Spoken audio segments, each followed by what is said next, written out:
સવારે ઉઠ્યા પછી પહેલો પગ જમીન પર મૂકતા જ એડી દુખવા માંડે છે. વધારે સમય માટે બેસીને ઊભા થઈએ કે એડી જકડાઈ જાય છે. ચાલતી વખતે કે એક જગ્યાએ ઘણા સમય સુધી ઊભા રહેવાથી એડીમાં દુખાવો કે કળ આવે છે. આવું કેમ થાય છે? આના કારણો શું હોઈ શકે? સૌથી પહેલું છે પોષક તત્વોની કમી.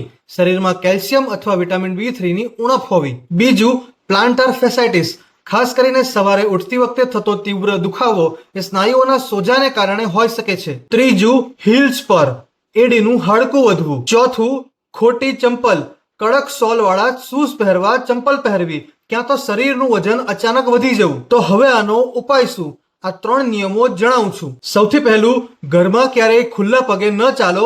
પગમાં હંમેશા સોફ્ટ કુશન વાળા ચંપલ પહેરો. બીજું, બરફની બોટલને તમારા પગ નીચે મૂકીને પગને 5 મિનિટ સુધી રોલ કરો.